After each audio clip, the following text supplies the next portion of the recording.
नमस्कार दोस्तों, YouTube channel Lakhan माली में आप सबका बहुत बहुत स्वागत। दोस्तों आज का विशेष हमारा जो वीडियो है वो है हमारे 12वीं के विद्यार्थियों के लिए जो राजस्थान माध्यमिक शिक्षा बोर्ड की एग्जाम की तैयारी कर रहे हैं और उनका हाल ही में जो संस्कृत विषय की हम बात कर रहे हैं। दोस्तों मैं आप सबका दोस्त लखनलाल माली, संस्कृत व्याख्याता। आज हम आपको बात करेंगे, बहुत ही इंपॉर्टेंट वीडियो है दोस्तों आप सबके लिए। हालांकि आपको पता है कि आपके पास समय बहुत कम है, लेकिन ये जो वीडियो है ये आपके लिए बहुत ही कीमती होगा दोस्तों, क्योंकि इसमें हम आपको कंप्लीट पूरी जानकारी आपको इसमें बताने वाले हैं। और इससे पहले 2019 का जो आपका संस्कृत विषय का जो पेपर हो चुका है उसका कंप्लीट आपको यहां पर हम बताएंगे कि किस प्रकार से आपका पहला प्रश्न है और उसका किस प्रकार से आपको हल करना है, यानी कि एक से लेकर के और अंतिम प्रश्न तक आपको इसमें पूरी जानकारी हम देने वाले हैं दोस्तों। हाँ, वीडियो लंबा इसलिए हो सकता है क्योंकि इसमें हम पूरी डिटेल आपको बताने वाले हैं और इसके अलावा हम इसमें आपको ये बताएंगे कि कौन कौन से ऐसे टॉपिक हैं जहां से प्रश्न आपका निश्चित रूप से आएगा। तो इसमें जैसे कि छंद है आपका, अलंकार है और नाटक है आपका, और श्लोक का जो प्रश्न आता है, आपके बड़े बड़े जो प्रश्न होते हैं उनमें हम आपको इंपॉर्टेंट मोस्ट आपको प्रश्न बताएंगे। और जो हम बताएंगे दोस्तों आपको बहुत ही सिलेक्टेड प्रश्न हम आपको बताने वाले हैं। उन प्रश्नों में से निश्चित रूप से आपको एग्जाम में प्रश्न आएगा, इस बात का विश्वास आप एग्जाम देने के बाद में आप करोगे। अभी हो सकता है आपको लगेगा कि ऐसा थोड़ी हो सकता है, लेकिन निश्चित रूप से आप ये विश्वास रखें कि आप जो आप तैयारी कर रहे हैं दोस्तों, आपको पता है कि तैयारी हर विद्यार्थी करता है, सभी तैयारी करते हैं, लेकिन हर विद्यार्थी की तैयारी में कहीं ना कहीं अंतर होता है। हम सब जानते हैं कि हर व्यक्ति, हर विद्यार्थी व्यक्तिगत रूप से भिन्न होता है, क्योंकि उसका तरीका अलग होता है, पढ़ने का तरीका, सोचने का तरीका, नजरिया सबका अलग होता है।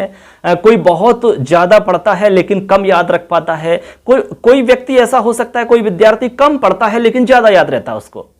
तो ये उसके व्यक्तिगत विभिन्नता है दोस्तों।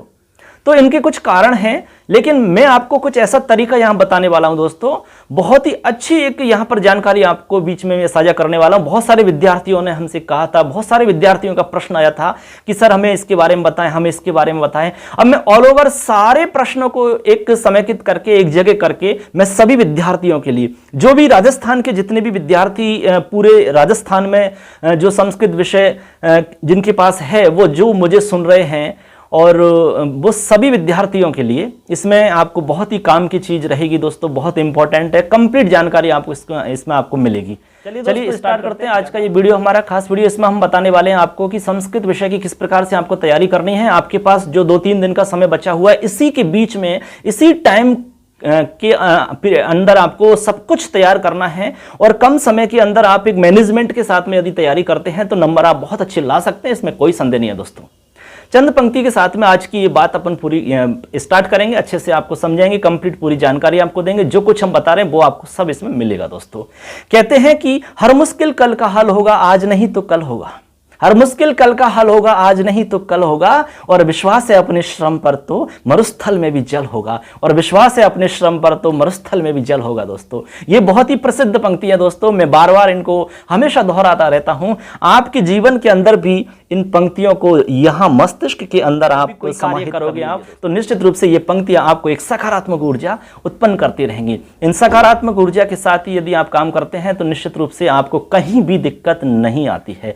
तो हम बात करते हैं सबसे पहले दोस्तों, जैसे ही आप पेपर देने जाओगे तो उसमें हम आपको ये बताने वाले हैं कि संस्कृत का जो पेपर आपका आएगा उसमें आप किस प्रकार से प्रश्न हल करते हैं, क्योंकि हम आपको वो बता रहे हैं जो हम अनुभव किया है। जब हम विद्यार्थियों की काफी चेक करते हैं, विद्यार्थियों के एग्जाम्स लेते हैं, तो वहां किन किन समस्याओं का सामना उनको करना पड़ता है, कौन कौन सी समस्याएं विद्यार्थियों के सामने आती हैं। जब काफी चेक की जाती है बोर्ड की, तो वहां पर क्या क्या प्रॉब्लम्स क्रिएट होती है और वहां कौन कौन सी समस्याएं हैं जो विद्यार्थी की है वो काफी में वहां दिखती हैं।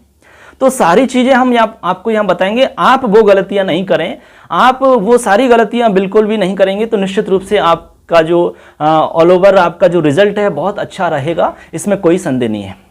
तो सबसे पहले जैसे आप एग्जाम हॉल में जाएंगे, आपके पास जैसे पेपर मिलेगा। अब दोस्तों पेपर को आपको स्टार्ट करना है। सबसे पहला काम तो आपका जो है वो ये रहेगा कि आप पेपर को अच्छे से आप उसको देखें। आप 1 बार 2 बार, आप 5 मिनट 7 मिनट 8 मिनट आप पेपर की स्टडी करें अच्छे से, यानी पूरा का पूरा पेपर आप अच्छे से देखें और विश्वास, आप इस विश्वास के साथ देखें कि हमने जो तैयारी की है उसी में से प्रश्न आया है और अपने को यह प्रश्न आता है, ऐसा मानते हुए आप पेपर को देखें। हां, हो सकता है कि उस पेपर में आपके सामने जो पहला प्रश्न आया हो सकता है वो आपको कम आ रहा हो, हाँ हो सकता है दूसरा प्रश्न भी आपको कम आ रहा हो, फिर भी आपको नकारात्मक सोच अपने अंदर क्रिएट नहीं करनी है, क्योंकि अभी बहुत सारे प्रश्न बचे हुए हैं दोस्तों।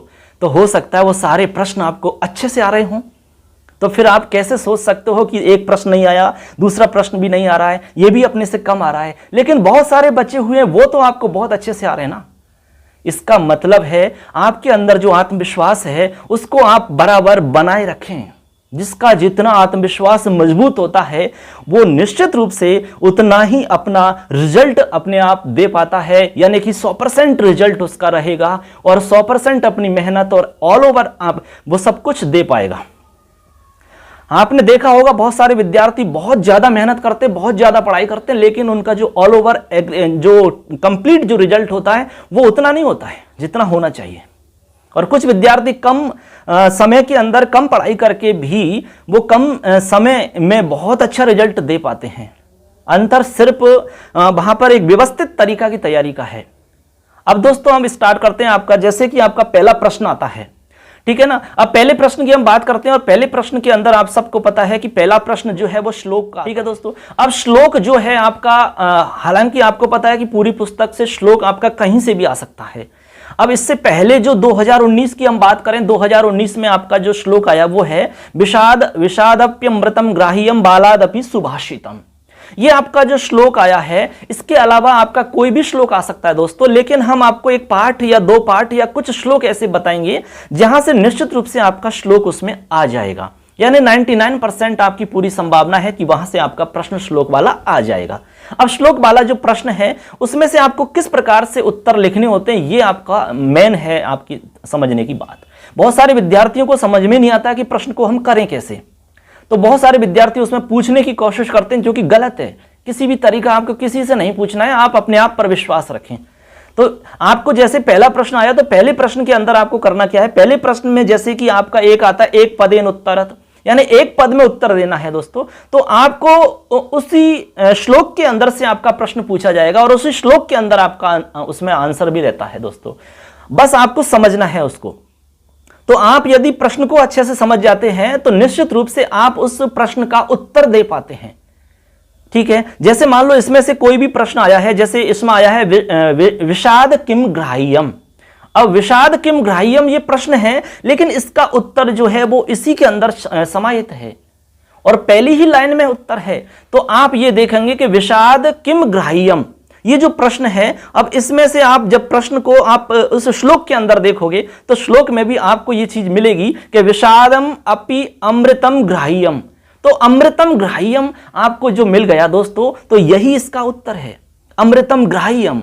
तो आपको ये मानकर चलना है कि जो प्रश्न है उस प्रश्न के अंदर, आपके प्रश्न के अंदर ही आपका काफी कुछ उत्तर तो छुपा होता है। अब प्रश्न की जो पंक्ति है, प्रश्न के जो शब्द हैं, उन शब्दों को आपको उस श्लोक के अंदर देखना है और श्लोक के अंदर देखोगे तो उन शब्दों के आसपास में आपको उत्तर मिलेगा। ये आप निश्चित मानकर चलिए। आपका कोई भी श्लोक हो, लेकिन श्लोक आपका पुस्तक से बाहर से तो आने से रहा तो पुस्तक से ही आएगा। एक प्रश्न तो आपका इस प्रकार का होता है दोस्तों, एक प्रश्न आपका इसी में से जो श्लोक से आएगा वो आएगा पर्यायवाची का। तो पर्यायवाची का जो आपका प्रश्न होता है वो अधिकतर बच्चों का सही होता है, इसमें बहुत कम संभावना रहती है कि गलत हो। तो पर्यायवाची का भी इसमें आ जाता है, निश्चित रूप से वो भी सही आपका हो जाएगा। एक प्रश्न आपका आता है विलोम शब्द का। तो दोस्तों विलोम शब्द का देखो जो प्रश्न आपका आएगा वो आपका उसी श्लोक के अंदर आपको उत्तर उसका मिल जाएगा। तो आप उसको अच्छे से समझें, अच्छे से उसको पढ़ें। तो निश्चित रूप से आप एक बात और ध्यान रखें, जब श्लोक आपके सामने कोई आया तो श्लोक को आप उसका विच्छेद करें, टुकड़ों में उसको पढ़ें।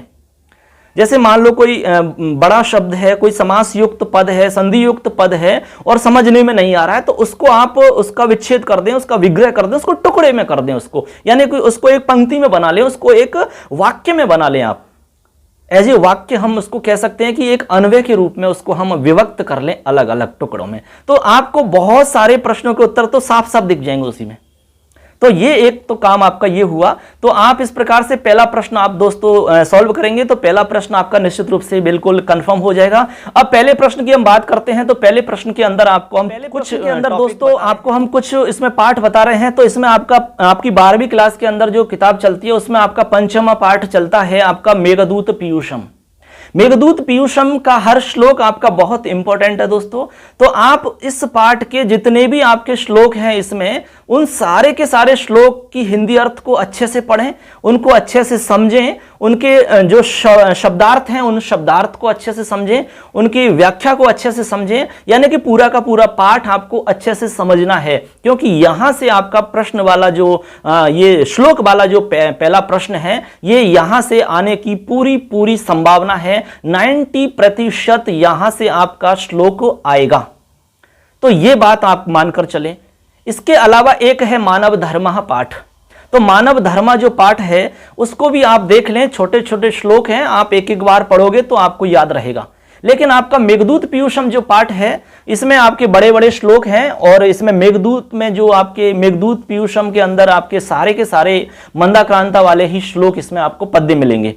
तो आप उनको अच्छे से पढ़ लेंगे, अच्छे से समझ लेंगे तो आप निश्चित रूप से ये सवाल गलत नहीं करोगे। और आपका ये पहला सवाल जब अच्छा हो जाएगा, पहला सवाल बिल्कुल आत्मविश्वास के साथ में आप अच्छा कर लोगे तो ये निश्चित मानकर चलिए कि आपका अगला सवाल नहीं भी आ रहा होगा तो वो भी आने लग जाएगा।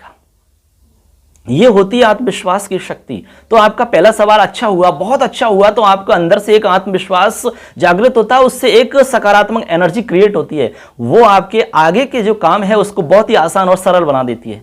ये आपको मानना है और ऐसा ही होता है दोस्तों।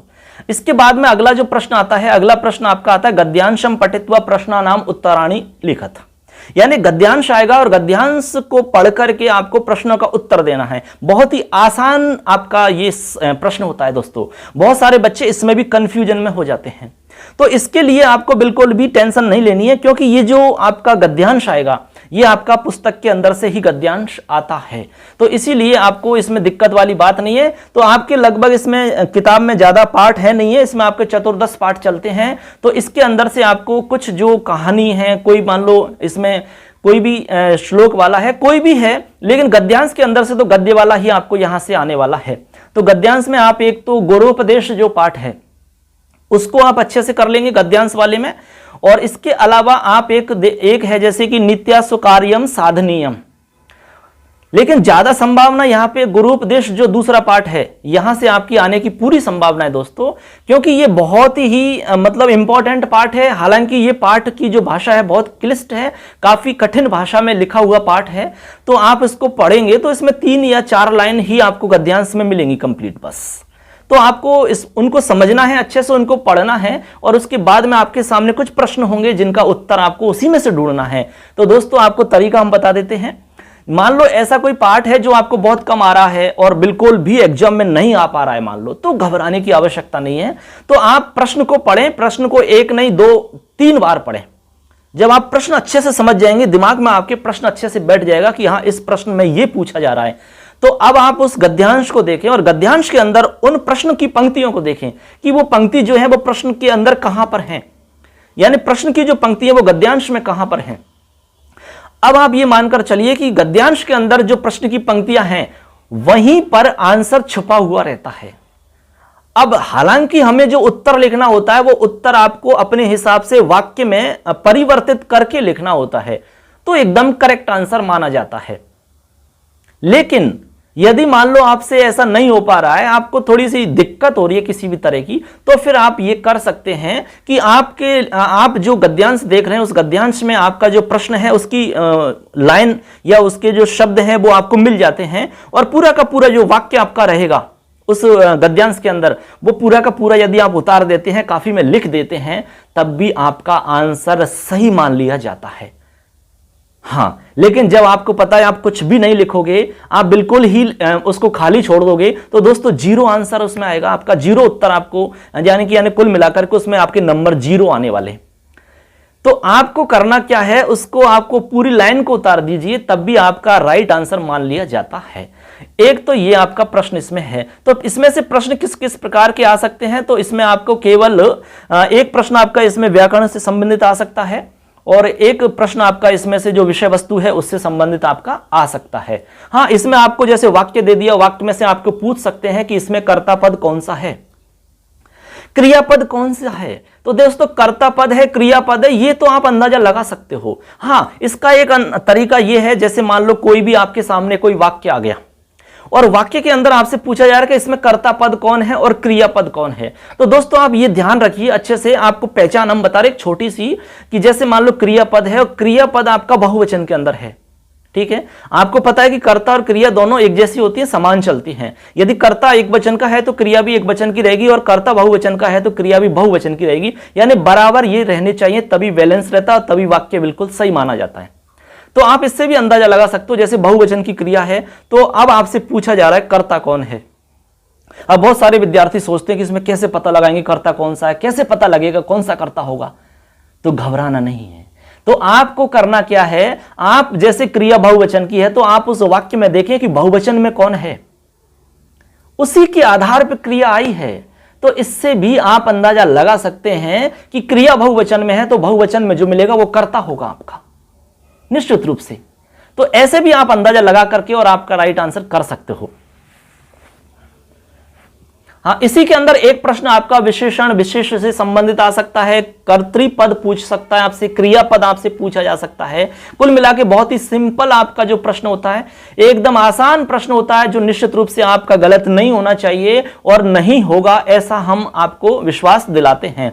तो ये आपके 2 प्रश्न हो गए। अब तीसरा जो प्रश्न आता है वो भी बहुत ही आसान प्रश्न आता है दोस्तों, नाटक का आता है।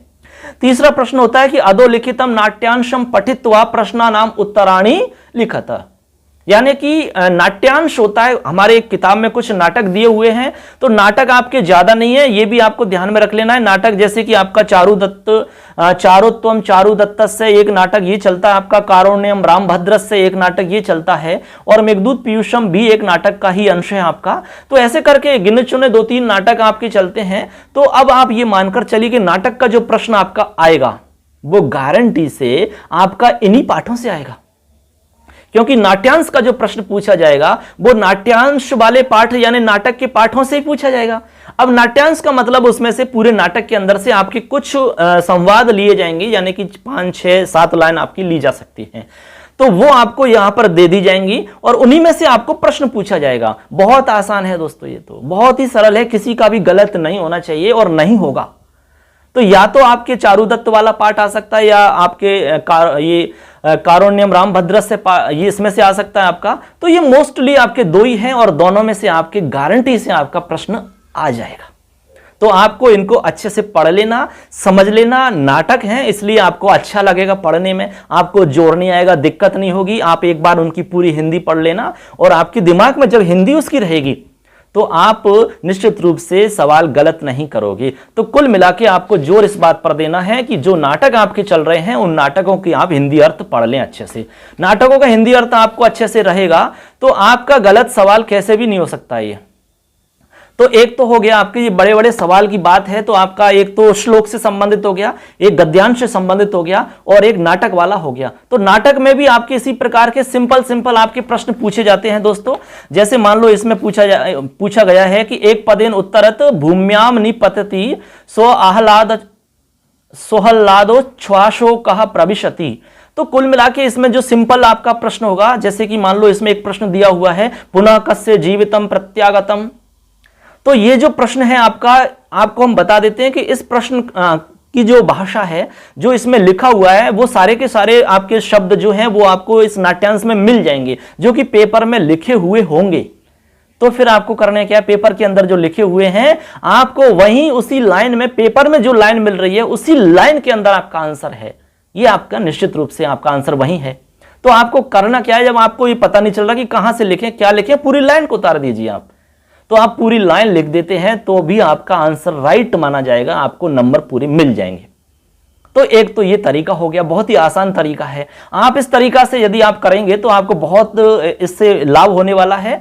आप हमें कमेंट करके आप बताएंगे, हम आपको डिस्क्रिप्शन के अंदर हमारा मोबाइल नंबर आपको मिल जाएगा और आपको किसी भी तरह की यदि दिक्कत है तब भी आप कमेंट करके हमें बता सकते हैं। आपका पेपर कैसा हुआ हमारे चैनल पर जाकर के आप इस बात को हमें जरूर बताएं, कमेंट करके आप बताएं। हम जो बता रहे हैं उस तरीका से आपने कुछ चीजें अप्लाई की और आपको क्या फायदा हुआ वो हमें कमेंट करके जरूर बताएं दोस्तों। और इस वीडियो को आप ज्यादा से ज्यादा अपने दोस्तों को शेयर करें। आपको जो फायदा हो रहा है वो आपके दोस्तों को भी हो, ज्यादा से ज्यादा लोगों को फायदा हो, इससे आपका कोई नुकसान नहीं होगा। चलिए आगे आपको बता देते हैं। अब इसके बाद में जो आपका अगला प्रश्न आएगा बहुत ही आसान प्रश्न है दोस्तों, बहुत ही आसान प्रश्न है, बस थोड़ा सा आपको समझना है। अगला जो प्रश्न आता है वो आता है आपका प्रश्न निर्माण वाला। तो प्रश्न निर्माण का आपका 3 नंबर का जो सवाल आएगा, लेकिन बहुत ही आसान सवाल होता है, इसलिए आपको इसको गलत नहीं करना है।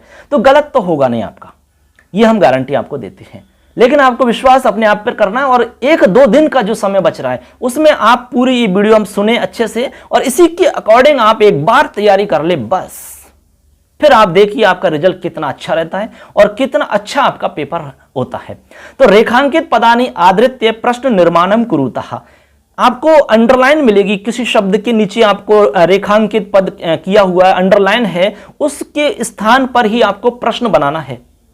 ठीक है, कुल मिलाकर के यही हुआ आपका। अब इसमें आपको ध्यान क्या देना होता है, इसमें बहुत सारे बच्चों की गलतियां होती हैं। एक तो आपको यह देखना है कि जो आपका शब्द है, जिस शब्द के नीचे अंडरलाइन किया हुआ है, मान लो, ठीक है, ये हम 2019 के पेपर की बात कर रहे हैं। तो इसमें एक आपका प्रश्न है जैसे कि अपरिणामोपशमो दारुणो लक्ष्मी मदाह। अब इसमें लक्ष्मी मदाह पर अंडरलाइन किया हुआ है। अब आप ये देखें कि जो लक्ष्मी मदाह है, ये जो लक्ष्मी मदाह जो शब्द है, ये आपका सबसे पहले तो पहचान करो कि ये पुल्लिंग है या स्त्रीलिंग है या नपुंसक लिंग है। ठीक है, अब ये पहचान हो गई आपकी कि पुल्लिंग है ये शब्द, स्त्रीलिंग तो है नहीं, नपुंसक लिंग है नहीं, तो ये पुल्लिंग शब्द है। अब पुल्लिंग शब्द आपको पता चल गया कि ये पुल्लिंग शब्द है। इसके बाद में आप पता करें कि ये पुल्लिंग शब्द तो है, लेकिन आपको पुल्लिंग शब्द में देखना है कि एक वचन है, द्विवचन है या बहुवचन है। तो फिर आपने देखा कि ये एक वचन है। अब आपको पता लग गया कि पुल्लिंग शब्द है और एक वचन है। अब आप आप जानते होंगे बच्चों कि जब हम प्रश्न निर्माण करते हैं तो प्रश्न निर्माण करने के लिए आपके पास कुछ शब्द होते हैं, जैसे कि किम शब्द होता है। तो ज्यादातर जो प्रश्न होते हैं हमारे किम शब्द से होते हैं, ठीक है ना। तो ये आपका जैसे किम का आपके जो 3 रूप चलते हैं, पुल्लिंग में अलग चलता है, स्त्रीलिंग में अलग चलता है, नपुंसक लिंग में अलग चलता है। तो अब आपको पता लग गया कि ये पुल्लिंग का है और एक वचन है, तो आप किम शब्द का रूप चलाएं। तो किम शब्द का जब रूप चलाएंगे आप, तो इसमें आता है क कऊ के। तो कह कऊ के, तो कह आ जाएगा आपका। किसके स्थान पर? लक्ष्मी मदा को हटा दीजिए और कह आपको लिख देना है, तो आपका राइट आंसर हो जाता है। इसमें कहीं आपको दिक्कत नहीं है किसी भी तरह की, बिल्कुल आपका राइट आंसर है। पूरे के पूरे नंबर आपको मिलेंगे दोस्तों। एक सवाल इसी में, चारुदत्तस्य मैत्रेण स संवादा भवति। मैत्रेण, अब मैत्रेण ण आ रहा है, तो इसमें आपको यह देखनी है कौन सी विभक्ति है। आप विभक्ति के हिसाब से पहचान करिए। विभक्ति इसमें तृतीय विभक्ति है दोस्तों, और पुल्लिंग आपका है ये, तो तृतीय विभक्ति है, पुल्लिंग में आ रहा है। हो सकता है संदेह हो, तो आपको करना क्या है, मैत्रेय, तो पुल्लिंग के हिसाब से आपको रूप चलाना है, क्योंकि ये पुल्लिंग शब्द में आ रहा है। तो आप पुल्लिंग के हिसाब से रूप चलाएंगे तो आपका जैसे रामेण बनता है, ऐसे मैत्रेण यहां पर बन रहा है। तो आप अब पुल्लिंग में प्रश्न बनाएंगे तो किम जो शब्द है आपका पुल्लिंग में रूप चलाओ, क कऊ के, कम कऊ कान, केन काभ्याम कई, तो आपका केन आ जाएगा। जिस विभक्ति में आपका पद दिया हुआ है, जिस विभक्ति में आपका शब्द दिया हुआ है, जिस वचन में आपका शब्द दिया हुआ है, आप प्रश्न बनाते समय वही वचन लिखो, वही विभक्ति लिखो, तभी आपका आंसर राइट होगा, नहीं तो गलत होगा। अब आप मैत्रेण में तीसरी विभक्ति है, आप दूसरी विभक्ति करके लिख दे तो आपका आंसर गलत है। चतुर्थी लिख दे तो भी गलत है, पंचमी लिख दे तो तब भी गलत है आपका आंसर। तो आपको तृतीया में है तो तृतीया में लिखना है, तभी आपका राइट आंसर होगा। तो ऐसे करके आप प्रश्न निर्माण बहुत आसान तरीका से कर सकते हो। अब जैसे मान लो कोई संख्या पूछे तो कति लगा दोगे, समय पूछा है तो जैसे कि मान लो 10 बजे, तो कितने बजे भी आप कर सकते हो, कति वादने, या फिर कहां है, मान लो कोई स्थान दिया हुआ है तो कुत्र आप लगा सकते हो। ऐसे एक सिंपल सा है, एक बार पढ़ोगे तो आपको ये चीजें ध्यान में रहेंगी, बहुत इसमें कठिन कुछ भी नहीं है। तो ऐसे करके आपका ये प्रश्न निर्माण वाला सवाल हो जाता है। इसके बाद में अगला जो सवाल इसी में आया था आपका, निम्नलिखित वाक्ययो भावार्थ हिंदी भाषा या संस्कृतेन वा लिखत। बहुत सारे विद्यार्थी इसमें पूछते रहते हैं कि सर इसमें संस्कृत में करें, हिंदी में करें या दोनों में करें, एग्जाम में भी पूछते हैं वो। तो अब आपको बिल्कुल भी किसी से नहीं पूछना है। यदि आपने ये वीडियो सुना है और देखा है तो आपका यहां पर कंफ्यूजन बिल्कुल दूर हो जाता है। इसमें साफ साफ लिखा हुआ है कि निम्नलिखित वाक्यों भावार्थ, निम्नलिखित वाक्य जो है उनका भावार्थ आपको लिखना है। दो हैं और दोनों का ही लिखना है। तो जो भावार्थ आप लिखोगे वो हिंदी में या संस्कृत में, दोनों में से किसी में भी लिख सकते हो। ये आपके सामने ऑप्शन है, यानी या तो आप हिंदी में लिखो और हिंदी में नहीं लिखना चाहते हैं, या आप संस्कृत में लिखना चाहते हैं तो आप संस्कृत में लिखिए। आपके सामने दो ऑप्शन है, दोनों में से आप किसी भी एक भाषा में आपको लिखना है। तो ये भी आपके सामने बहुत ही आसान है। यानी कि इसके लिए आपको क्या करना है दोस्तों, आपकी पुस्तक के अंदर कुछ 10, 15, 20 कुछ सूक्तियां हैं इंपॉर्टेंट, जो बहुत ही महत्वपूर्ण सूक्तियां हैं। उन सूक्तियों को आपको एक बार देख लेना है, यानी कि उन सूक्ति का मतलब आपको देख लेना है। बस सूक्ति का मतलब आपको पता है तो निश्चित रूप से उसका भावार्थ भी आप कर दोगे, कोई दिक्कत नहीं आएगी आपको। जैसे इससे पहले जो पिछला पेपर था 2019 का, उसमें आपको एक सूक्ति आई, अल्पानाम अपि वस्तूनाम संहति कार्य साधिका। यानी इसमें सीधा सा सिंपल सा आपको समझना है कि इसका अर्थ आपको आना चाहिए। जब अर्थ आपको आएगा तो इसका भावार्थ भी आप कर दोगे, कोई इसमें संदेह नहीं है किसी भी तरह की। तो इसमें मतलब सीधा सा यह है कि तुच्छ वस्तुओं का संगठन कार्यों को सिद्ध करने वाला होता है। अल्पा नाम भी वस्तु नाम, जो अल्प वस्तु है, छोटी छोटी वस्तु होती है, उनका यदि संगठन हो जाता है तो वो भी किसी भी कार्य को सिद्ध करने में समर्थ होता है। जिस प्रकार से तुच्छ तिनके भी, जो छोटे छोटे तिनके होते हैं, जब वो सब मिल जाते हैं, इकट्ठे हो जाते हैं तो एक रस्सी बन जाती है जो कि एक मदमस्त हाथी को भी बांध सकती है। में ही शक्ति होती है, ये इसका भावार्थ है। तो इस भावार्थ को आप अपनी भाषा में बहुत अच्छे से लिख सकते हो। आप इसको 5 लाइन, 8 लाइन, 10 लाइन में उसको लिख सकते हो बहुत ही अच्छे ढंग से। ये तो एकदम आपको एक तरीका समझाने का, ऐसे शॉर्ट में समझा दिया। तो ऐसे करके आप जो जो सूक्ति आपको दिखती है जिस पाठ में, उसको एक बार लिख आप एक जगह अलग से नोट कर लीजिए, उसको आप देख लीजिए, बस उसका अर्थ देख लो और आपका सवाल बिल्कुल सही हो जाएगा। 4 नंबर आपको मिल जाएंगे इसमें। ठीक है, अब इसके बाद में अगला सवाल है, अगले सवाल की तरफ हम चलते हैं। अगला सवाल है आपका, अन्वय सहितम अर्थम हिंद्याम संस्कृते व लिखत। सवाल यह है कि आपको अन्वय सहित सरल अर्थ लिखना है, या तो हिंदी में लिखो या संस्कृत में लिखो। आपके सामने दो ऑप्शन हैं, एक तो या तो हिंदी में लिखो या संस्कृत में लिखो, दोनों में से आप किसी में भी लिख सकते हो, लेकिन दोनों में से लिखना एक ही भाषा के अंदर है। बहुत सारे विद्यार्थी ये कहते हैं कि सर दोनों में लिख दिया, जबकि दोनों में हमें लिखना नहीं है। आप व्यर्थ में काम नहीं करें इतना, आपको जितना पूछा जा रहा है उतना ही आप उत्तर दीजिए, बस नंबर उसी के मिलते हैं। आप बहुत ज्यादा कर दिया, आपने, आपसे पूछा जा रहा है कि 2 में से 1 करो, आपने दोनों ही कर दिए, तब भी कोई कुछ आपको बोनस नहीं मिलेगा, वहां पर कोई ज्यादा अंक नहीं मिलने वाले आपको। तो आपको जितना पूछा जा रहा है वही आप करो और वही उसी का आंसर, उसी का नंबर आपको मिलता है वहां पर। तो अब इसमें आपको अन्वय करना है। अब अन्वय के लिए आपको करना क्या है, आपको कुछ इंपॉर्टेंट जो पाठ हमने बताया उन पाठ से आप श्लोक याद करेंगे, और अन्वय आपको हर पाठ के पीछे अन्वय भी दिया होता है। दोस्तों ये आप ध्यान रखिए कि अन्वय आप किसी भी पाठ का सारा अन्वय रट नहीं सकते, हर श्लोक का अन्वय आप रट नहीं सकते। तो आप उस श्लोक का अर्थ ध्यान रख लीजिए, उस श्लोक का आप अर्थ पढ़ लीजिए। यदि आपको अर्थ आता है और उसके शब्दार्थ यदि आते हैं तो आप उसका अन्वय निश्चित रूप से कर लोगे। अन्वय का मतलब होता है दोस्तों, जैसे मान लो कोई श्लोक है और वो श्लोक, देखो दोस्तों, जब श्लोक बनाया जाता है तो श्लोक के अंदर जैसे कर्ता भी है, क्रिया भी है, कर्म भी है, ठीक है, कर्ता का विशेषण भी है, क्रिया का विशेषण भी होता है, यानी बहुत सारी चीजें उस एक ही श्लोक के अंदर समाहित हैं। अब उनको श्लोक को बनाते समय श्लोक को एक श्लोक के अनुसार कुछ शर्तें होती हैं। जैसे अनुष्टुप का बनाया तो उसकी कुछ शर्तें होती हैं, ठीक है ना, श्रृंखधरा का है तो उसकी कुछ अलग शर्तें होती हैं, शार्दूल है तो उसकी कुछ अलग विशेषताएं होती हैं। उसके हिसाब से हम उस श्लोक की रचना करते हैं। लेकिन अब श्लोक में जैसे कि हम बनाते हैं, कोई वाक्य लिखते हैं तो जैसे कर्ता लिखा, क्रिया, कर्ता के बाद में क्रिया या कर्म आ गया बीच में, और इसके बाद कर्ता से आप कर्ता के साथ में आपका कर्ता का विशेषण भी आ सकता है, क्रिया विशेषण भी हो सकता है, कर्म का विशेषता बताने वाला कर्म विशेषण भी हो सकता है, आपका कुछ भी हो सकता है, वो आपका वाक्य लंबा होता चला जाएगा। लेकिन आप जब श्लोक बनाते हैं तो वो सारी चीजें उल्टी सीधी हो जाती हैं। हो सकता है क्रिया आ गई, क्रिया के बाद में कर्ता नहीं आया, फिर कोई दूसरा आ गया, तो ऐसे करके उल्टा सीधा उसमें लिखा जा सकता है। वो तो हम उसमें रचना करते समय व्यवस्थित करते हैं उसके नियमों के अकॉर्डिंग। अब आपको अन्वय में करना क्या होता है, अन्वय के अंदर आपको यह करना है कि अन्वय में आप उसको एक वाक्य बना लो। यानी कर्ता फिर क्रिया फिर ऐसे ऐसे आप उसको जोड़ लो। कर्ता का विशेषण है तो उसको लिख लो, क्रिया का है तो उसको लिख लो, कर्म है कर्म का विशेषण है, तो ऐसे करके एक पूरा का पूरा एक वाक्य बना दो आप। वही आपका अन्वय है। अन्वय दो प्रकार का, दंडान्वय और खंडान्वय, दो तरह से हम अन्वय करते हैं। ठीक है, तो एक सिंपल सा एक छोटा सा तरीका आपको बताया हमने, तो उसका अर्थ यदि आपको आता है तो आप उसको अन्वय कर लोगे, उसको टुकड़े कर दो, आप उसके आप संधि विच्छेद कर लो, आपके कठिन शब्द है कोई भी तो उसको टुकड़े कर दो, संधि विच्छेद कर लो, आप समास विग्रह करके उसको आप सरल बना सकते हो, और उसके बाद में फिर आप उसको एक वाक्य में परिवर्तित कर दो, ये आपका अन्वय हो जाता है। उसके बाद में आप अर्थ लिख दो उसका, या तो हिंदी में लिखो या संस्कृत में लिखो, दो आपके सामने की हिंदी या संस्कृत किसी में भी आप लिख सकते हैं, दोनों ही ऑप्शन आपके दोनों में जो भी आपको अच्छा लगे वो आप लिख सकते हैं, किसी भी तरह की इसमें दिक्कत नहीं है।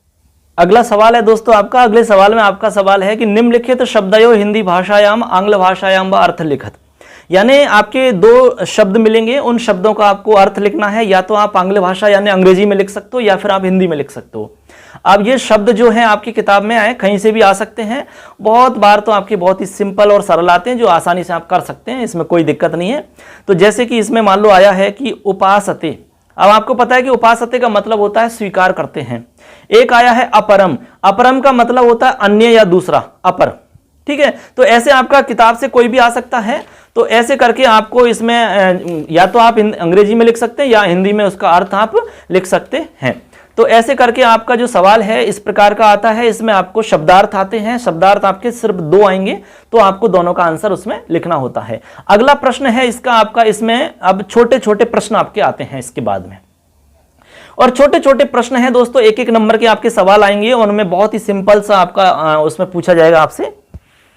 तो इसमें अगला सवाल आपका आया है, भाग्यक्रमेण ही धनानि भवन्ति इत्यत्र भवन्ति इति क्रियाया कर्ता कः। अब दोस्तों इसमें बहुत ही सिंपल है, इसमें ये पूछ रहा है, बहुत सारे विद्यार्थी ये समझ नहीं पाते हैं कि ये सवाल पूछ क्या रहा है। जब तक आपको ये पता नहीं है कि सवाल पूछ क्या रहा है तो आप उसको सही कैसे भी नहीं कर सकते, किसी भी स्थिति में वो आपसे सही होगा नहीं। तो इसमें पूछा जा रहा है कि भाग्यक्रमेण ही धनानि भवन्ति, इस वाक्य के अंदर भवन्ति इति क्रियाया कर्ता कः, भवन्ति जो क्रिया है उसका कर्ता बताना है। अब हमने आपको बताया कि जब आपको पता है कि क्रिया और कर्ता दोनों एक जैसे होते हैं, तो वाक्य के अंदर आप देख लीजिए कि कर्ता और क्रिया दोनों एक जैसे होते हैं, तो क्रिया आपको पता है तो उसी के समान कर्ता ढूंढ लीजिए, उसी के जैसा यदि कोई है क्रिया के जैसा तो आप समझ लो कि वही कर्ता है। जैसे इसमें आपके लिख रहा है कि धनानि भवन्ति, तो इसमें धनानि जो है ये बहुवचन में है और भवन्ति भी बहुवचन में है, तो आप निश्चित रूप से ये समझ पा रहे होंगे कि जो ये आपका धनानि है ये आपका भवन्ति क्रियाया कर्तृपदम, यानी भवन्ति क्रिया जो है उसका कर्ता पद है। तो स्पष्ट हो गया, आपके वाक्य के अंदर ही लिखा हुआ है, बस आपको थोड़ा सा समझना है और आपका एक नंबर पूरा का पूरा मिलेगा, बिल्कुल नंबर नहीं कटेगा इसमें। ठीक है, अगला सवाल है इसी का, उसमें पूछा गया आपका कि विशेषम, उसका विशेष्य क्या है। सवाल है, सा विरहिणी हिमालय स्थितायाम अलकापुर्याम निवसति, यहां पर हिमालय स्थितायाम इति विशेष्यम लिखतः, हिमालय स्थितायाम जो एक पद है आपका हिमालय में स्थित, ठीक है, हिमालय स्थित जो अलकापुरी है उसमें निवास करती है। अब हिमालय स्थितायाम जो आपका वाक्य शब्द है इसका आपको विशेष्य लिखना है।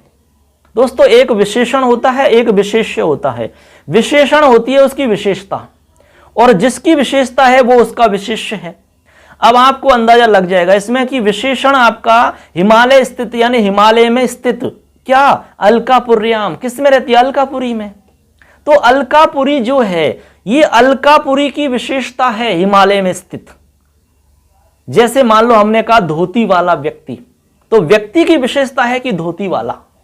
बस है तो हमने कहा कि लाल बस या टूटी फूटी बस, तो बस की विशेषता है तो बस विशेष है, और जो टूटी फूटी है वो उसका विशेषण है।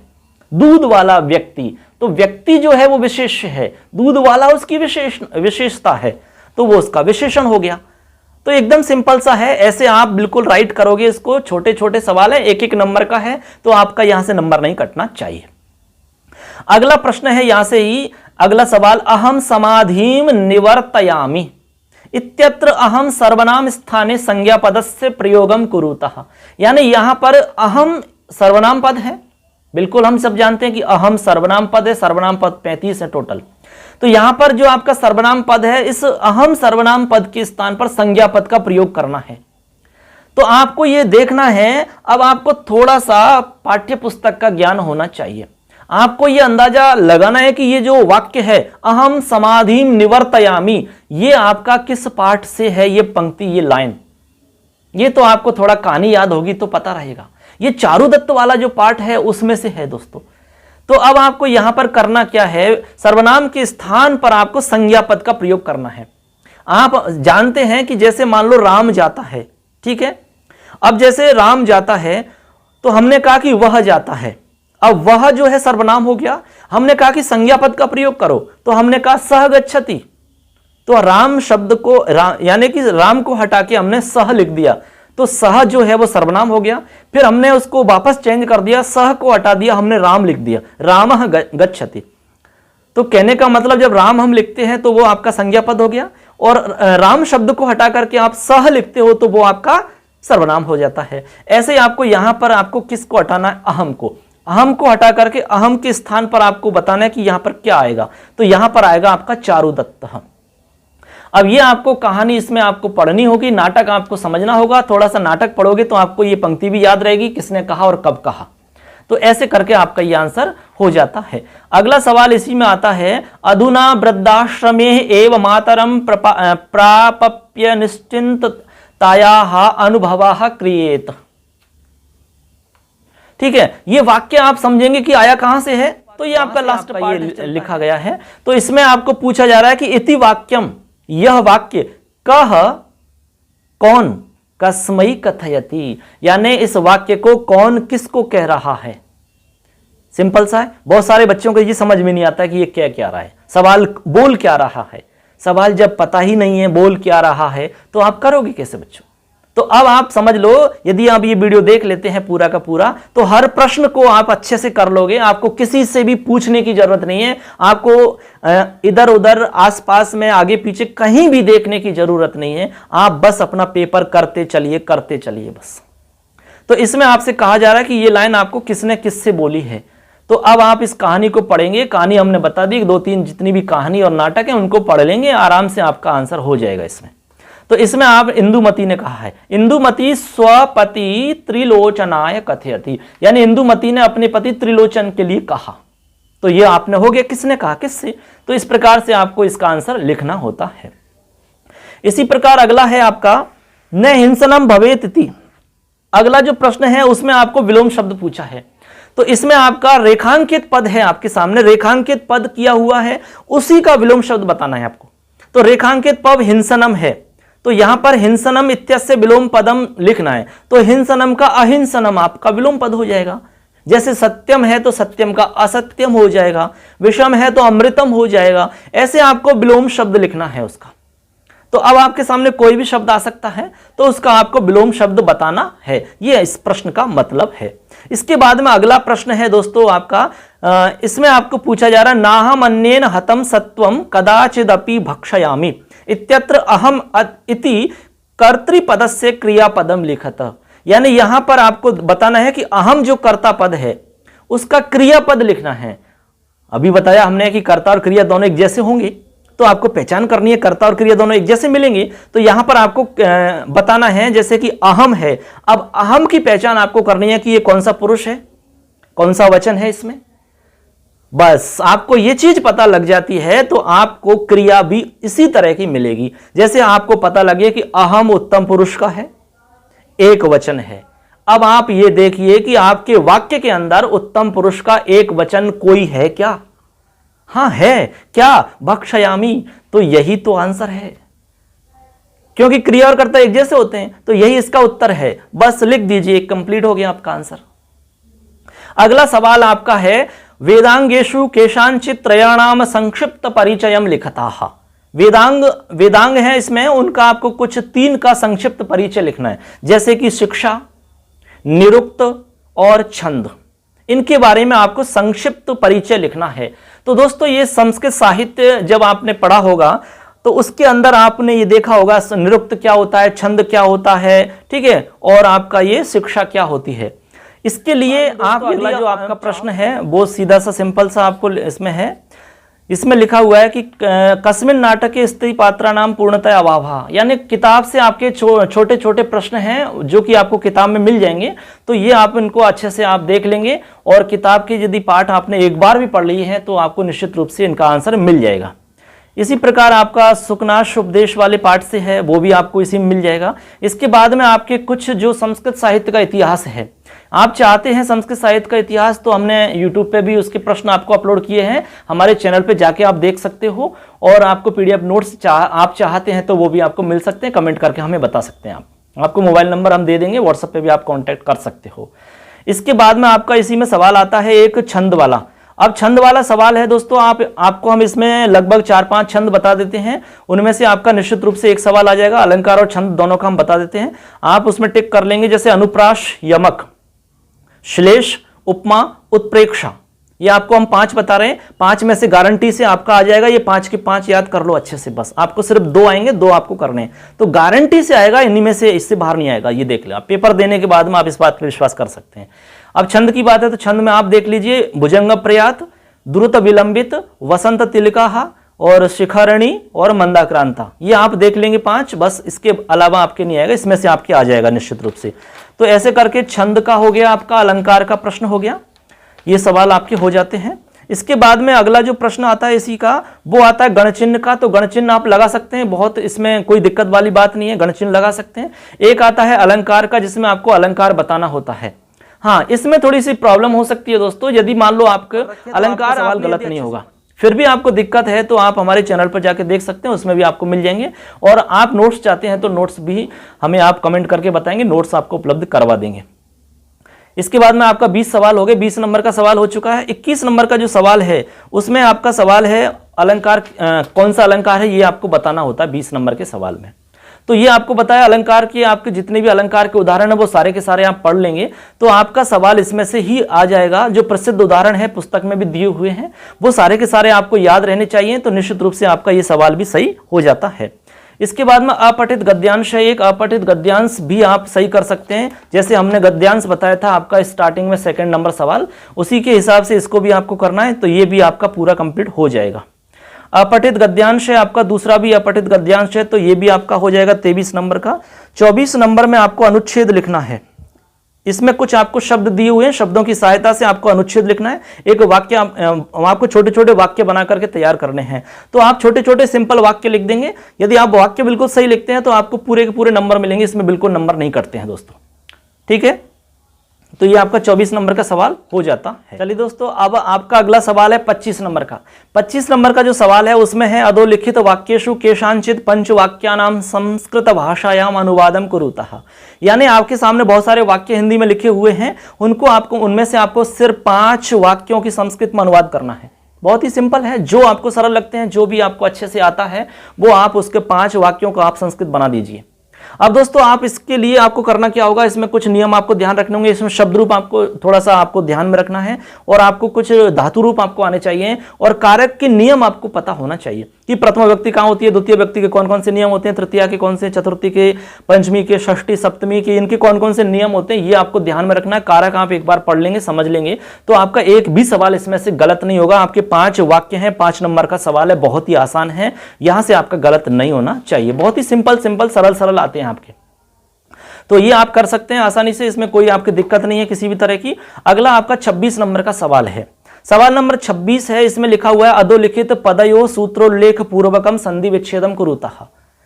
बिल्कुल आपको दिक्कत नहीं है, यहां पर आप जैसे हम बता रहे हैं, यहां पर आपको 2020 में जब एग्जाम हॉल में आप बैठोगे 26 तारीख को, तो आपको जैसे जैसे हमने बताया वैसे वैसे आपको प्रश्न मिलेंगे। हाँ, उसमें कुछ अलग मिलेगा मैटर, लेकिन प्रश्न इसी तरह से आएंगे आपके। जैसे हम संधि की बात करें, संधि का प्रश्न आएगा, गद्यांश की बात करें तो गद्यांश का प्रश्न आएगा, पद्यांश की बात करें तो पद्यांश आपके आएगा, नाट्यांश की बात करें तो नाट्यांश आपके आएगा, सारा कुछ सेम आएगा आपके। कैसे आपको सॉल्व करना है ये आपको बताया है। अब आप पेपर देने के बाद में हमें आप जरूर कमेंट करके बताएंगे कि सर हमने आपका वीडियो देखा और हमें इससे ये फायदा हुआ, या कोई ना कोई आपको यदि कुछ एनर्जी आपको कुछ सकारात्मक या आत्मविश्वास आपको कुछ भी मिला तो हमें जरूर कमेंट करके आप बताएं इस बात को। अब इसमें आपको सवाल पूछा गया कि सूत्रोल्लेख पूर्वकम संधि विच्छेदम कुरुता, ये आपको अच्छे से समझ लेना है कि इसमें पूछ क्या रहा है और करना क्या है। आपको ये पूछ रहा है कि सूत्र का उल्लेख करना है और संधि विच्छेद करना है। आपको ये बताना है कि इसमें कौन सा सूत्र लगेगा, और उसका संधि विच्छेद क्या होगा। जैसे आपके सामने पावक आया है, पावकः, तो आपको बताना है कि पावकः जो शब्द है इसका संधि विच्छेद क्या है। सबसे पहला तो काम ये करना है। तो पौ धन अकः, ये तो आपका संधि विच्छेद हो गया। अब आपको बताना है कि इसमें कौन सा सूत्र काम कर रहा है, तो आपको सूत्र का नाम लिख देना है। ठीक है, तो यहां पर आप नाम लिख देंगे सूत्र का, एचो अयवायावः, तो ये आपका सूत्र का नाम हो जाता है। सूत्र उल्लेख पूर्वकम संधि विच्छेद, तो सूत्र का उल्लेख कर दिया आपने और आपने संधि विच्छेद कर दिया, तो आपको यहां पर पूरा नंबर मिल जाएगा। ऐसे आपका दूसरा है विष्णुअव, तो यहां भी आपको करना क्या है, संधि विच्छेद करना है और आपको सूत्र का उल्लेख करना है, एंगः पदांतादति।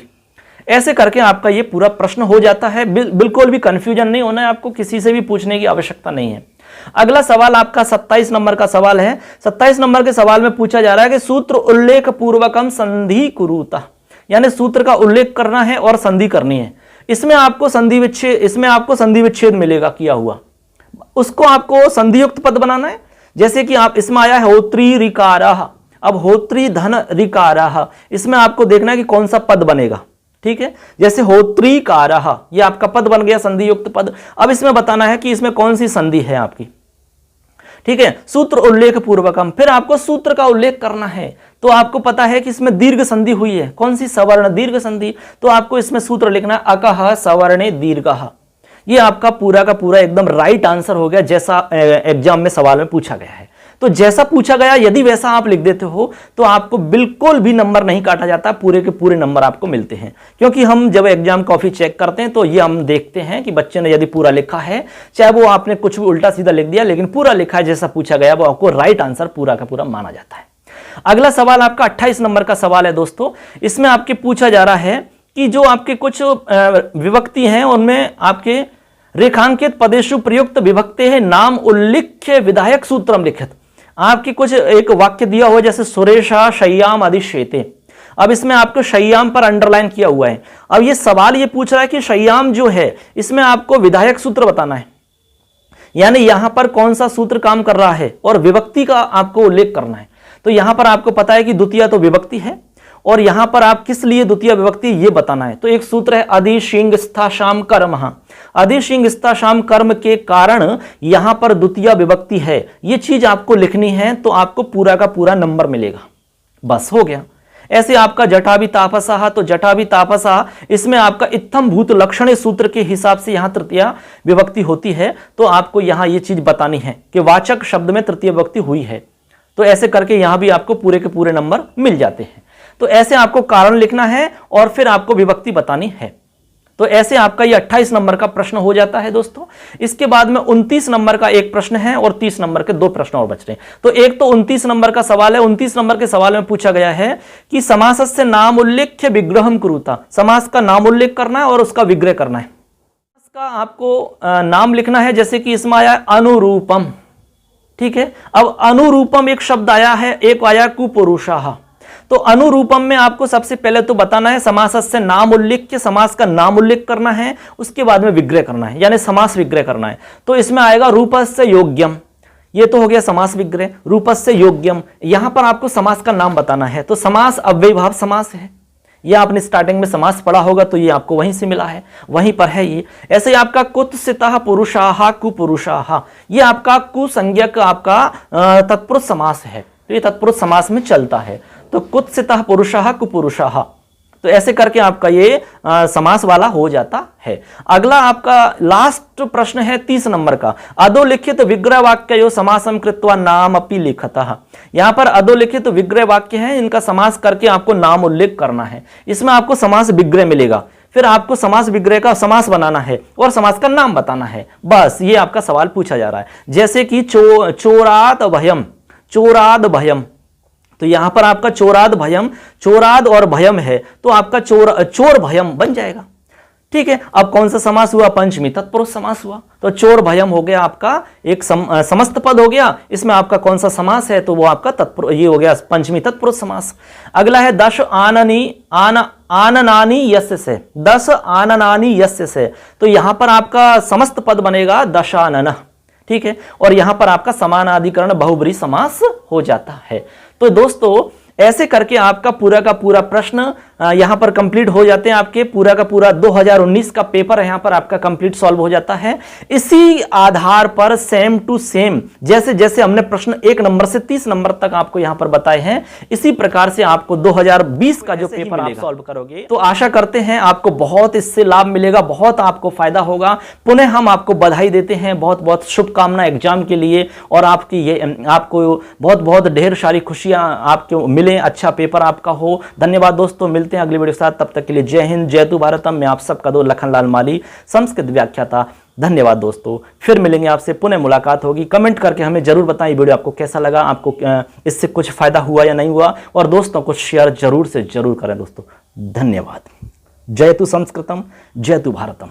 धन्यवाद दोस्तों, मिलते हैं पुनः अगली वीडियो के साथ।